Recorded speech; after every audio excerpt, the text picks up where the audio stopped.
त्याच्या होणारा व्यवहार ज्या प्राणाच्या बलावर होतो त्या अंतःकरणात एकदा ज्ञान प्रविष्ट झालं की ती इंद्रियाची व्यवहार सर्व मंद होतात. एक विषय. आणि दुसरा विषय असा आहे, जयाचे निबिंदानी जग हे चेष्टे.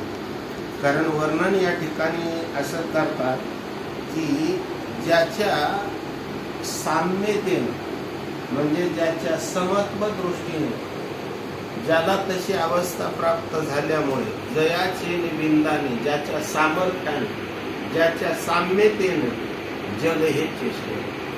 म्हणजे त्या ठिकाणी जगातली जे व्यावहारिक चेष्टा आहे तर आता त्याच्या सामर्थ्याने म्हणजे याचा अर्थ असा याच्या स्वातंत्र्याने आपले जे ज्ञानी पुरुषाचं जीवन असं असतं त्याच्या स्वातंत्र्याने चालतो. आणि आपल्याला निसर्गाच्या प्रारब्धाच्या त्याच्या या सर्वांच्या नियमाप्रमाणे चालावं लागतं. कारण क्रांती काय परमार्थातली ज्ञानी पुरुषाची जीवनमुक्त महात्म्याची क्रांती काय. कारण त्या सर्व इंद्रियाचा व्यवहार याच्या स्वातंत्र्याने होतो. पाहतो मी तो या जगात राहतो म्हणजे जगाच्या नियमात राहत नाही. सर्व लोक जग जग जग सत्य म्हणून पाहतात, तो म्हणतो जग मिथ्या आहे. पाहतो मी त्याचं स्वातंत्र्य कसं आहे. सर्व लोक या व्यवहाराला सत्य म्हणून त्याच्यात राहतात आणि तो त्या ठिकाणी नाही म्हणून राहतो.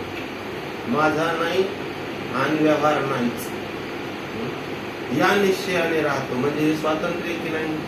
काय त्याची समत्वाची एक विशेषच क्रांती की नाही.